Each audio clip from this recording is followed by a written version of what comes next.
Welcome to gear focus.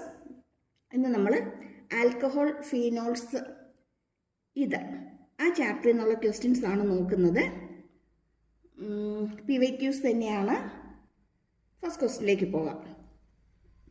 Which of the following cannot give iodoform test by reacting with iodine and NaOH? താഴെ തന്നിരിക്കുന്നതിനകത്ത് ഏതാണ് iodoform test തരാത്തത് എന്നാണ് നമുക്ക് question ചോദിച്ചിരിക്കുന്നത്. അപ്പോൾ ഇതിനകത്ത് നമ്മൾ അയഡോഫോം ടെസ്റ്റ് തരുന്നത് ഏതൊക്കെ എന്നതിനെ കുറിച്ച് നമുക്കൊരു പ്രൈമറി ആയിട്ട് നമുക്കൊരു ഐഡിയ വേണം. ഇവിടെ നമുക്ക് തന്നിരിക്കുന്ന ഓപ്ഷൻ നോക്കാം. ഫസ്റ്റ് നമുക്ക് തന്നിരിക്കുന്നത് CH3 twice CO കീറ്റോൺ ആണ് അല്ലേ? കീറ്റോൺ ആണ്. നമുക്കൊരു കീറ്റോണിനെയാണ് നമുക്കിവിടെ തന്നിരിക്കുന്നത്. CH3CO വരുന്ന CH3CO ഗ്രൂപ്പ് വരുന്നത് അല്ലെങ്കിൽ മീഥൈൽ കീറ്റോൺസ് എല്ലാം തന്നെ അയഡോഫോം ടെസ്റ്റ് തരുന്നതാണ്. മീഥൈൽ കീറ്റോൺസ് എല്ലാം തന്നെ അയഡോഫോം ടെസ്റ്റ് തരുന്നതാണ്. ഇനി അടുത്ത ഓപ്ഷനിലേക്ക് നോക്കുമ്പോൾ CH3CH2OH എല്ലാവർക്കും അറിയാമായിരിക്കും അല്ലേ? എഥനോൾ ആണ്. സെക്കൻഡറി ആൽക്കഹോൾ ആണ്. സെക്കൻഡറി ആൽക്കഹോൾ CH3CH2OH എഥനോളും നമുക്ക് അയഡോഫോം ടെസ്റ്റ് തരുന്നതാണ്. ഇവിടെ ആൽഡിഹൈഡ് ആണ്, അസറ്റാൽഡിഹൈഡും അയഡോഫോം ടെസ്റ്റ് തരുന്നതാണ്. പിന്നെ നമുക്ക് തന്നിരിക്കുന്ന ഓപ്ഷനകത്ത് വരുന്നത് CH3OH മാത്രമാണ്. CH3OH ആണ്. അപ്പോൾ ഇതിനെക്കുറിച്ചൊരു ബേസിക് ഐഡിയ ഉണ്ടായിരിക്കണം. മീഥൈൽ കീറ്റോൺ നമുക്ക് തരും, സെക്കൻഡറി ആൽക്കഹോൾ തരും, അതുപോലെ തന്നെ CHO ഗ്രൂപ്പ് വരുന്ന അസറ്റാൽഡിഹൈഡ് നമുക്ക് അയഡോഫോം ടെസ്റ്റ് തരുന്നതാണ്. അപ്പോൾ ഇവിടെ നമുക്ക് ഓപ്ഷൻ വരുന്നത് CH3OH ആണ്.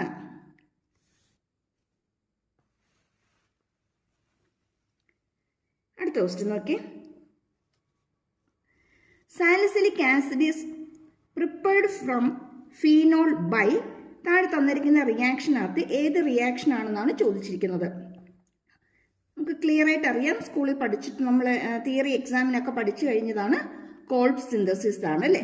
Kolb synthesis. ശരിക്കും അതിൻ്റെ അകത്ത് എന്താ നടക്കുന്നത്? ആ റിയാക്ഷൻ എന്തായിരുന്നു? പെട്ടെന്ന് ഓർത്ത് നോക്കിക്കേ, എന്തായിരുന്നു ആ റിയാക്ഷൻ എന്നുള്ളത്? അതായത് ഫീനോള് ആരൊക്കെയായിട്ട് റിയാക്ട് ചെയ്യണം? NaOH, CO2, NaOHും CO2 ആയിട്ട് റിയാക്ട് ചെയ്തിട്ട് അതിനെ അസിഡിഫൈ ചെയ്താൽ reaction of phenol with NaOH and COH, CO2 followed by acidification gives salicylic acid.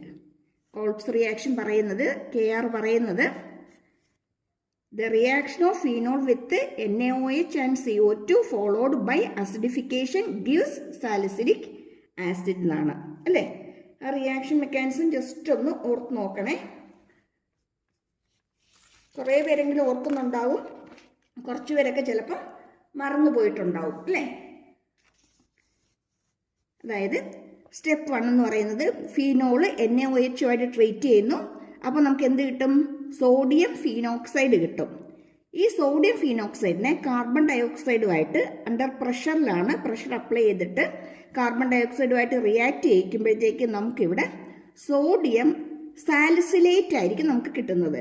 C6H4ONaCOH ആണ് നമുക്ക് കിട്ടുന്നത്. ഇനി നെക്സ്റ്റ് സ്റ്റെപ്പിൽ നമ്മൾ ഇതിനെ അസിഡിഫൈ ചെയ്യുകയാണ്, ആസിഡുമായിട്ട് റിയാക്ട് ചെയ്യിക്കുകയാണ്. ആസിഡുമായിട്ട് റിയാക്ട് ചെയ്യിക്കുമ്പോഴത്തേക്കും നമുക്ക് എന്ത് കിട്ടും?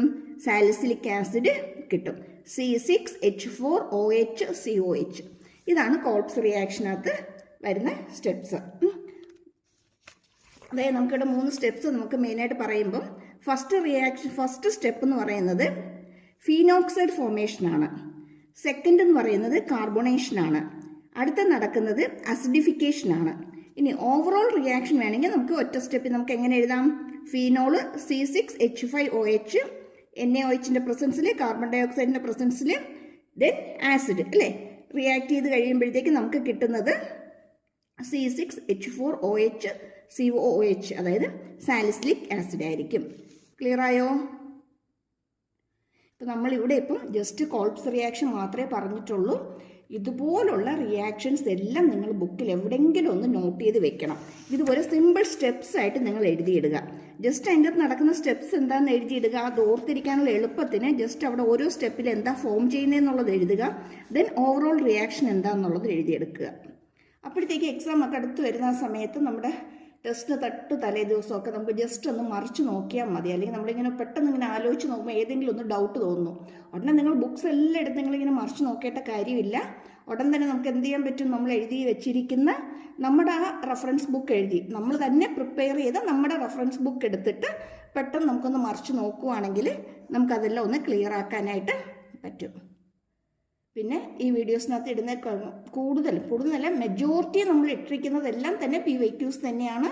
അതും ഇമ്പോർട്ടൻറ്റ് പാറ്റേണിലുള്ള ക്വസ്റ്റ്യൻസ് സെലക്ട് ചെയ്തിട്ടാണ് ഇടുന്നത്. ഓരോ ലെവലിലുള്ള ക്വസ്റ്റ്യൻസ്, അതായത് എളുപ്പത്തിൽ ചെയ്യാൻ പറ്റുന്നത്, കുറച്ച് ഡിഫിക്കൽട്ടായിട്ട് വരുന്നത്, ഒത്തിരി ടഫ് ലെവലിൽ വരുന്നത്, ചില ട്വിസ്റ്റിംഗ് ആയിട്ടുള്ള ക്വസ്റ്റ്യൻസ്, ഒത്തിരി ലെന്തി ആയിട്ടുള്ള ക്വസ്റ്റ്യൻസ്, ചില സ്റ്റേറ്റ്മെൻറ്റ് ടൈപ്പ് ക്വസ്റ്റ്യൻസ്, അങ്ങനെ സെലക്ട് ചെയ്തിട്ടാണ് ഇടുന്നത്.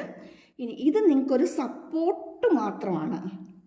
അപ്പം ഇതേപോലുള്ള കൂടുതൽ ക്വസ്റ്റ്യൻസ് ഈ എക്സാമിനുള്ളിൽ നിങ്ങൾക്ക് എത്ര ദിവസം കിട്ടുന്നോ അത്രയും ദിവസം കൊണ്ട് നിങ്ങളെക്കൊണ്ട് ചെയ്യാവുന്നതിൻ്റെ മാക്സിമം ക്വസ്റ്റ്യൻസ് ചെയ്ത് നോക്കണം.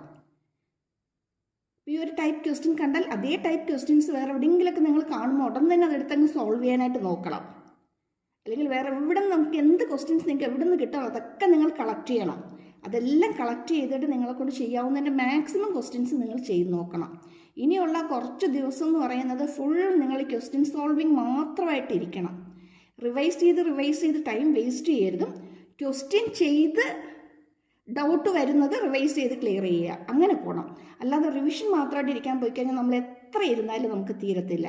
അതേസമയം ക്വസ്റ്റ്യൻ സോൾവ് ചെയ്യുക, എവിടെ ഡൗട്ട് വരുന്നോ അത് ഉടൻ തന്നെ ക്ലിയർ ചെയ്യുക, പിന്നെ അടുത്ത ക്വസ്റ്റ്യനിലേക്ക് പോവുക. അപ്പോൾ നമ്മൾ ക്ലിയർ ചെയ്യുന്ന സമയത്ത് ആ ക്വസ്റ്റ്യൻ മാത്രമല്ല, അതുമായിട്ട് റിലേറ്റ് ചെയ്ത് വരുന്ന വേറെ കുറേ കാര്യങ്ങൾ നമ്മൾ ആ സമയത്ത് നമ്മൾ പഠിക്കുന്നുണ്ടാവും. അത് നമ്മളൊരു റിവിഷൻ എന്ന് പറഞ്ഞ ഒരു ഡേ ഫുൾ ബുക്ക് വെച്ചിരിക്കുന്നതിനെക്കാട്ടിലും എഫക്റ്റീവ് ഒരു ക്വസ്റ്റ്യൻ ചെയ്യുമ്പം വരുന്ന ഡൗട്ട് ക്ലിയർ ചെയ്യുമ്പോഴത്തേക്ക് ആ ഒരു 10 മിനിറ്റിനുള്ളിലായിരിക്കും നമ്മൾ ചിലപ്പോൾ കുറേ കാര്യങ്ങൾ നമ്മൾ ഒറ്റയടിക്ക് ഒന്നിച്ച് നമ്മൾ പഠിച്ചു പോകുന്നത്. അപ്പം അതുകൊണ്ട് ഈ വീഡിയോസ് കാണുമ്പോഴത്തേക്കും കഴിയുന്നതും തന്നെ സോൾവ് ചെയ്യാൻ പറ്റുമെങ്കിൽ സോൾവ് ചെയ്യുക, ഇല്ലെങ്കിൽ ജസ്റ്റ് വീഡിയോ ഒന്ന് കണ്ടിട്ട് തന്നെ ഒന്ന് അറ്റംപ്റ്റ് ചെയ്യാനായിട്ട് നോക്കുക. അതുപോലെ തന്നെ ഇതേ പാറ്റേണിലെ കുറേ ക്വസ്റ്റ്യൻസും കൂടി സോൾവ് ചെയ്ത് നോക്കുക. നിങ്ങൾക്ക് എവിടെ നിന്ന് എങ്ങനെയൊക്കെ നിങ്ങൾക്ക് എത്രത്തോളം ക്വസ്റ്റ്യൻസ് നിങ്ങൾക്ക് ചെയ്യാൻ പറ്റുമോ അത്രത്തോളം ക്വസ്റ്റ്യൻസ് ചെയ്യുക, അതേ ഞാൻ പറയുള്ളൂ. മാർക്ക് നന്നായിട്ട് സ്കോർ ചെയ്യാനും നല്ലൊരു കോളേജ് നല്ലൊരിടത്ത് തന്നെ നിങ്ങൾക്ക് മെറിറ്റിൽ നല്ലൊരിടത്ത് തന്നെ അഡ്മിഷൻ കിട്ടാനും നിങ്ങൾ ചെയ്യേണ്ടതെന്ന് വെച്ചാൽ മാക്സിമം ക്വസ്റ്റ്യൻസ് സോൾവ് ചെയ്ത് നോക്കുക എന്നുള്ളത് തന്നെയാണ്. ഈ ഉള്ള കുറച്ച് ദിവസം അത് മതി. ആ ദിവസം എന്ന് പറയുന്നത് നിങ്ങളുടെ ഒരു ടേണിംഗ് പോയിൻ്റാണ്. ആ ദിവസമാണ് നിങ്ങൾ ഡിറ്റർമൈൻ ചെയ്യുന്നത്, നിങ്ങളുടെ കരിയർ പ്രൊഫഷനൊക്കെ നിങ്ങൾ ഡിറ്റർമൈൻ ചെയ്യുന്നത്. അതുകൊണ്ട് നിങ്ങളെക്കൊണ്ട് ചെയ്യാവുന്നതിൻ്റെ മാക്സിമം അങ്ങ് ചെയ്യുക. ബാക്കിയെല്ലാം ദൈവത്തിൻ്റെ കയ്യിലാണ്, ഗോഡാണ് അല്ലേ, നമുക്ക് തന്നോളും. നന്നായിട്ട് പ്രാർത്ഥിക്കുക, എത്രത്തോളം വർക്ക് ചെയ്യാൻ പറ്റുമോ അത്രത്തോളം വർക്ക് ചെയ്യുക, നല്ല കോൺഫിഡൻ്റ് ആയിട്ടിരിക്കുക, ബോൾഡായിട്ടിരിക്കുക, കാമായിട്ടിരിക്കുക, ഒരു പീസ്ഫുൾ മൈൻഡോടെ ഇരിക്കുക, സ്ട്രെസ് ഫ്രീ ആയിട്ടിരിക്കുക. ഓക്കെ. പിന്നെ എല്ലാ പ്രാവശ്യവും പറയുന്നത് പോലെ നന്നായിട്ട് വെള്ളം കുടിക്കുക, ആവശ്യത്തിന് ഫുഡ് കഴിക്കുക, ഉറക്കം വരുമ്പോൾ നന്നായിട്ട് ഉറങ്ങി തന്നെ എഴുന്നേൽക്കുക. ഓക്കെ, അടുത്ത ദിവസത്തിലേക്ക് പോവാം.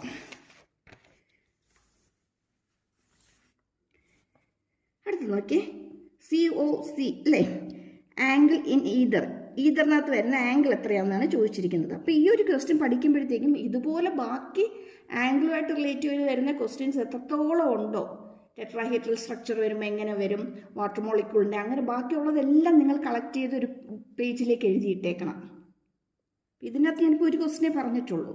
ഇതേപോലത്തെ ഇതേ പാറ്റേണിലെ ക്വസ്റ്റ്യൻ അല്ലെങ്കിൽ ബാക്കിയുള്ളതിൻ്റെ ബോണ്ട് ആംഗിളൊക്കെ എത്ര വരും എന്നൊക്കെ ഉള്ളതൊക്കെ നിങ്ങൾ എഴുതിയിട്ടേക്കുക.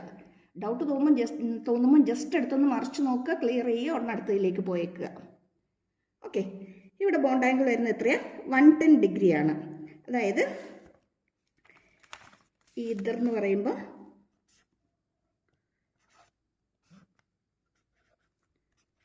അല്ലേ, ഒരു ഓക്സിജനും 2 ആൽക്കൈൽ ഗ്രൂപ്പും വരുന്നുണ്ട് അല്ലേ. ഇനി ഇതിൻ്റെ പ്രസൻസ് കാരണം അല്ലെങ്കിൽ ഇവിടെ വന്നിരിക്കുന്ന ഈ ആൽക്കൈൽ ഗ്രൂപ്പിൻ്റെ പ്രസൻസ് കാരണം ഇവിടെ വരുന്ന ബോണ്ട് ആംഗിൾ എന്ന് പറയുന്നത് ടെട്രാഹീഡ്രൽ സ്ട്രക്ചറിനെക്കാട്ടിലും കുറച്ചും കൂടി കൂടുതലായിരിക്കും. അതായത് 110 ഡിഗ്രി ആയിരിക്കും. ടെട്രാഹീഡ്രൽ വരുമ്പോൾ നിങ്ങൾക്ക് അറിയാമായിരിക്കും അല്ലേ, 109 ആണ് വരുന്നത്. ഇവിടെ എന്ന് പറയുന്നത് 110 ഡിഗ്രി ആയിരിക്കും. അപ്പം പഠിക്കുമ്പം ഇതുമായിട്ട് റിലേറ്റ് ചെയ്യുന്ന പോയിന്റ്സ് ഒക്കെ എവിടെ നിന്നൊക്കെ കളക്ട് ചെയ്യാവോ, ഏതൊക്കെ ക്വസ്റ്റ്യൻ ചെയ്യുമ്പോൾ നിങ്ങൾക്ക് കിട്ടുന്നുണ്ടോ അതൊക്കെ നോട്ട് ചെയ്ത് എടുക്കുക. ഓക്കെ, നോട്ട് ചെയ്തിടുന്നത് റാൻഡമായിട്ട് ഏതെങ്കിലും പേപ്പറിലൊക്കെ എഴുതി അവിടെ ഇവിടെയൊക്കെ ആയിട്ട് ഇടരുത്. ഒന്നുകിൽ പേപ്പർ എല്ലാം കൂടെ ക്ലിപ്പ് ചെയ്ത് വെക്കുക, അല്ലെങ്കിൽ ഏതെങ്കിലും ഒരു നോട്ട്ബുക്ക് തന്നെ അതിനായിട്ട് മാറ്റി വയ്ക്കുക. പഴയ ഒത്തിരി നോട്ട്ബുക്ക്സ് നമുക്ക് കിടപ്പുണ്ടാവുമല്ലോ അല്ലേ, നമ്മൾ സ്കൂളിലൊക്കെ യൂസ് ചെയ്ത് കഴിഞ്ഞ ബുക്കൊക്കെ. ഏതെങ്കിലും ഒരു ബുക്കിൻ്റെ ഒരു പാർട്ടിൽ ഫുള്ളായിട്ട് കെമിസ്ട്രി ആയിട്ട് റിലേറ്റ് ചെയ്ത് തരുന്ന കാര്യങ്ങളൊക്കെ എഴുതിയിടുക. അതുപോലെ തന്നെ ഒരു ബുക്കിൽ ഫിസിക്സ്, അതുപോലെ ഒരു ബുക്കിൽ മാത്സ് അല്ലെങ്കിൽ ബയോളജി, അങ്ങനെ സെപ്പറേറ്റ് ആയിട്ട് തന്നെ ഒരു ഓർഡറിൽ ചെയ്ത് വെക്കുക. ഓക്കെ, അടുത്ത ക്വസ്റ്റിലേക്ക് പോവാം. Which of the following is not a characteristics of alcohol? ഇതിൻ്റെ അകത്ത് ഈ സ്റ്റേറ്റ്മെൻറ്റ് ടൈപ്പ് ക്വസ്റ്റ്യൻസ് കുറേയൊക്കെ കണ്ടുവരാറുണ്ട്. അപ്പം എല്ലാത്തിൻ്റെയും ക്യാരക്ടറിസ്റ്റിക്സും പ്രോപ്പർട്ടീസും ഒക്കെ ഒന്ന് നോട്ട് ചെയ്തൊന്ന് വിട്ടേക്കണേ. ശരിക്കും സിമ്പിൾ ക്വസ്റ്റ്യൻ ആണ്, പക്ഷെ വായിക്കുമ്പോൾ നമുക്ക് ഭയങ്കര കൺഫ്യൂഷനാണ്. ഇതാണോ അതാണോ മറ്റേതാണോ ഇങ്ങനെ ആലോചിച്ചുകൊണ്ടിരിക്കും നമ്മൾ. അല്ലെങ്കിൽ വായിച്ച് നമ്മുടെ ടൈം കുറേയൊക്കെ വേസ്റ്റ് ആകും. ഇവിടെ നോക്കിയാൽ ലൈറ്റർ ദാൻ വാട്ടറും തന്നിട്ടുണ്ട്, lower members are soluble in വാട്ടറും തന്നിട്ടുണ്ട്, boiling point decreases with increasing molecular mass തന്നിട്ടുണ്ട്. ദെൻ പിന്നെ തന്നിരിക്കുന്നത് higher members are colourless compounds. അതായത് ആൽക്കഹോളിൻ്റെ പ്രോപ്പർട്ടീസ് നോക്കുമ്പോൾ നമുക്കറിയാം boiling point increases with increasing molecular mass ആണ്. മോളിക്കുലർ മാസ് കൂടുമ്പോഴത്തേക്കും ഏത് കൂടിക്കൊണ്ടിരിക്കും? ബോയിലിംഗ് പോയിന്റും കൂടിക്കൊണ്ടിരിക്കും. അപ്പം അതാണ് അവിടെ തന്നിരിക്കുന്നതിനകത്ത് ഏത് statement? Wrong statement. Following is not a characteristics എന്നാണ് ചോദിച്ചിരിക്കുന്നത്. അതുപോലെ ക്വസ്റ്റ്യൻ വായിക്കുമ്പോഴത്തേക്കും ക്ലിയർ ആയിട്ട് നോട്ട് ചെയ്തേക്കണം, നോട്ട് എന്നാണോ തന്നിരിക്കുന്നതെന്ന്. Which of the following is the characteristics of alcohol എന്ന് ചോദിക്കാം, നോട്ട് എ ക്യാരക്ടറിസ്റ്റിക്സ് എന്ന് ചോദിക്കാം. അപ്പോൾ ഏതൊരു ക്വസ്റ്റ്യൻ എടുത്താലും നോട്ടാണോ തന്നിരിക്കുന്നത് അതോ റിയൽ ആയിട്ടുള്ളത് തന്നെയാണ് ഫൈൻഡ് ഔട്ട് ചെയ്യാൻ തന്നിരിക്കുന്നത് എന്നുള്ളത് ചെക്ക് ചെയ്തോണം. ചിലപ്പോൾ നമ്മളെല്ലാം കൂടി വായിച്ചു വരുമ്പോഴത്തേക്ക് ഈ ഒരു കീവേഡ് നമ്മളങ്ങ് വിട്ടുപോകും. അപ്പം അതുകൊണ്ട് ക്വസ്റ്റ്യൻ വായിക്കുമ്പോൾ തന്നെ നോട്ട് ചെയ്തോണം. ക്യാരക്ടറിസ്റ്റിക്സ് ഫൈൻഡ് ഔട്ട് ചെയ്യാനാണോ അതോ നോട്ട് എ ക്യാരക്ടറിസ്റ്റിക്സ്, പ്രോപ്പർട്ടീസ് ആണോ അതോ നോട്ട് എ പ്രോപ്പർട്ടി ആണോ, എന്താ തന്നിരിക്കുന്നത് എന്നുള്ളത് നോട്ട് ചെയ്തോണം കേട്ടോ. ഇതൊക്കെ നമ്മൾ ആ എക്സാം എഴുതുന്ന ആ ഒരു തിരക്കിൻ്റെ ഇടയ്ക്ക് എന്ന് വെച്ചാൽ തീരെ കുറച്ച് സമയം കൊണ്ട് ഇതെല്ലാം നമ്മൾ ചെയ്ത് തീർക്കണ്ടേ. അപ്പം ചിലപ്പോൾ നമ്മൾ ഇതൊക്കെ വിട്ടുപോകും. ഹോളിൽ നിന്ന് ഇറങ്ങി കഴിയുമ്പോഴായിരിക്കും, അല്ലെങ്കിൽ നമ്മൾ ഡിസ്കസ് ചെയ്യുമ്പോഴായിരിക്കും അറിഞ്ഞാൽ അയ്യോ നോട്ടായിരുന്നു, എനിക്കത് അറിയാവുന്നതായിരുന്നു. പക്ഷെ പറഞ്ഞിട്ട് കാര്യമില്ല, നെഗറ്റീവും കൂടി വരും. ഓക്കെ, ടെൻഷൻ അടിക്കാനും സ്ട്രെസ് ചെയ്യാനും ഒന്നും പറയുന്നതല്ല കേട്ടോ, റിയാലിറ്റിയാണ് ഈ പറയുന്നതൊക്കെ. അടുത്ത ക്വസ്റ്റ്യൻ നോക്കിയേ, ഐഡൻറ്റിഫൈ ദി പ്രോഡക്ട്സ്. ഇവിടെ കിട്ടുന്ന പ്രോഡക്ട്സ് എന്തൊക്കെയാണെന്നാണ് ചോദിച്ചിരിക്കുന്നത്. ഫീനോൾ ആണ്. സിങ്ക് ഡസ്റ്റുമായിട്ട് റിയാക്ട് ചെയ്ത് കഴിയുമ്പോൾ നമുക്ക് കിട്ടുന്നത് ബെൻസീൻ ആയിരിക്കും. ബെൻസീൻ.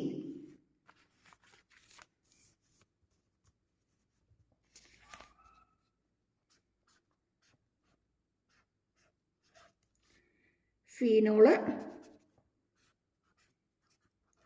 സിങ്കിൻ്റെ പ്രസൻസിൽ ഹീറ്റ് ചെയ്ത് കഴിയുമ്പോൾ, സിങ്ക് ഡസ്റ്റിൻ്റെ പ്രസൻസിൽ ഹീറ്റ് ചെയ്ത് കഴിയുമ്പോൾ നമുക്ക് കിട്ടുന്നത് ബെൻസീനാണ്. ഇനി ഈ ബെൻസീനെ പിന്നെ ചെയ്തിരിക്കുന്ന റിയാക്ഷൻ എന്തൊക്കെയാണെന്ന് നോക്കിക്കുക. അവിടെ തന്നിരിക്കുന്നത് CH3COCl-ഉം AlCl3യുടെ പ്രസൻസിൽ അല്ലേ, CH3COCl-ഉമായിട്ട് റിയാക്ട് ചെയ്തിരിക്കുകയാണ്. ആരുടെ പ്രസൻസിൽ? AlCl3യുടെ പ്രസൻസിൽ. ശരിക്കും ആ റിയാക്ഷൻ ഏത് റിയാക്ഷനാണോ എന്ന് ആലോചിച്ച് നോക്കിയേ. ഫ്രിഡൽ ക്രാഫ്റ്റ് അസൈലേഷൻ ആണല്ലേ, ഫ്രിഡൽ ക്രാഫ്റ്റ് അസൈലേഷൻ ആണ്. ഇത് ചെയ്ത് കഴിയുമ്പോൾ നമുക്ക് കിട്ടുന്ന പ്രോഡക്റ്റ് ആരായിരിക്കും?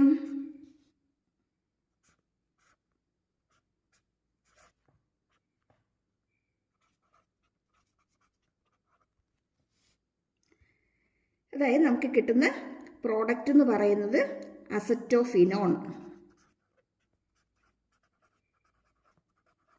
അസറ്റോഫിനോൺ. Phenol in the presence of zinc dust on heating, we will get benzene, which on Friedel-Crafts acylation gives acetophenone. നമ്മൾ മൾട്ടിപ്പിൾ ചോയ്സിലും 1 മാർക്ക് ക്വസ്റ്റിനകത്തും ഫില്ലപ്പിലൊക്കെ പഠിച്ചിട്ടുള്ളതാണല്ലേ സ്കൂളിൽ എക്സാമിന്. അപ്പോൾ ഈ ടൈപ്പ് ക്വസ്റ്റ്യൻസ് ഒക്കെ ചോദിക്കുന്നതാണ്. അപ്പോൾ നിങ്ങൾ നേരത്തെ എക്സാമിന് പഠിച്ചിരുന്ന നോട്ടിനകത്ത് ഇങ്ങനെയുള്ള കുറേ ക്വസ്റ്റ്യൻസ് കാണത്തില്ലേ, അതുമൊക്കെ സെലക്ട് ചെയ്ത് വെച്ചോണം കേട്ടോ. ഫൈനൽ പ്രോഡക്റ്റ് ഏതാണ്, മേജർ പ്രോഡക്റ്റ് ഏതാണ്, ഇൻ്റർമീഡിയറ്റ് പ്രോഡക്റ്റ് ഏതാണ്, അങ്ങനെയൊക്കെയുള്ള ക്വസ്റ്റ്യൻസ് നമുക്ക് എക്സ്പെക്റ്റ് ചെയ്യാവുന്നതാണ്.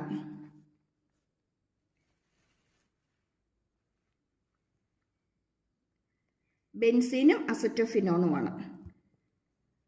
നെക്സ്റ്റ് ക്വസ്റ്റിലേക്ക് വരുമ്പം which of the following statement is not correct about methanol. Not correct ആണ് ചോദിച്ചിരിക്കുന്നത്, നോട്ട് ചെയ്തോണം, നോട്ട് കറക്റ്റ് എന്നാണ്. ഹൈലി പോയിസണസ് ആണ്, ശരിയാണ്. മെഥനോൾ ഹൈലി പോയിസണസ് ആണ്. മിസിബിൾ വിത്ത് വാട്ടർ ആണ്, കറക്റ്റ് ആണ്. Used for drinking purpose. Highly poisonous ആണെങ്കിൽ used for drinking purpose correct ആവുമോ? ഇല്ല, ഡ്രിങ്കിങ് പർപ്പസിന് ഒരിക്കലും യൂസ് ചെയ്യാനായിട്ട് പറ്റത്തില്ല, അതാണ് റോങ് സ്റ്റേറ്റ്മെൻറ്റ്. പിന്നെ എന്തുണ്ട്? Prepared by reduction of formaldehyde with lithium aluminium hydrate അല്ലേ, LiAlH4. ഇതിനകത്ത് നമുക്ക് വരുന്ന റോങ് സ്റ്റേറ്റ്മെൻറ്റ് എന്ന് പറയുന്നത് okay used for drinking purpose എന്നാണ്. ഒരിക്കലും ഇതിന് ഡ്രിങ്കിങ് പർപ്പസിന് യൂസ് ചെയ്യാൻ പറ്റത്തില്ല, ഇത് ഹൈലി പോയിസണസ് ആയിട്ടുള്ള കോമ്പൗണ്ടാണ്. അപ്പോൾ ഇതൊക്കെ നമ്മൾ പഠിച്ചിട്ടുള്ളതാണ്, പക്ഷേ ഇതൊക്കെ നമുക്കിങ്ങനെ സ്റ്റേറ്റ്മെൻറ്റ് ടൈപ്പ് ക്വസ്റ്റ്യൻ ആയിട്ട് കയറി ചോദിക്കാവുന്നതാണ്.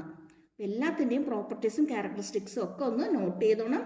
അതുപോലെ തന്നെ എന്തിനകത്തെങ്കിലുമൊക്കെ സ്പെസിഫിക് ആയിട്ട് എന്തെങ്കിലുമൊക്കെ നമുക്ക് നോട്ട് ചെയ്യാനുണ്ടെങ്കിൽ അതൊന്നും വിട്ട് കളയരുത്. നമ്മൾ പഠിക്കുമ്പോൾ വായിച്ചു വിടുമ്പോൾ നമ്മൾ ആ മൊത്തത്തിൽ നമ്മൾ ആ ഒരു ഫ്ലോയിൽ അങ്ങ് വായിച്ച് അങ്ങ് പോകും. പക്ഷെ എവിടെയെങ്കിലും നമുക്കൊന്ന് സ്ട്രൈക്കിംഗ് ആയിട്ട് നമുക്ക് എന്തെങ്കിലും ഒന്ന് ഡിഫറെൻ്റ് ആയിട്ട് നമുക്ക് ഫീൽ ചെയ്യുന്നുണ്ടെങ്കിൽ ഉടൻ തന്നെ അതൊന്ന് നോട്ട് ചെയ്ത് വെച്ചോണം. അപ്പോൾ okay, thank you for watching. നമുക്ക് അടുത്ത വീഡിയോയിൽ കൂടുതൽ ക്വസ്റ്റ്യൻസും ഒക്കെ ആയിട്ട് നമുക്ക് കാണാം. എല്ലാ പ്രാവശ്യം പറയുന്ന പോലെ സബ്സ്ക്രൈബ് ചെയ്യാനും ലൈക്ക് ചെയ്യാനും ഷെയർ ചെയ്യാനും മറന്നു പോകരുതേ. Okay, thank U.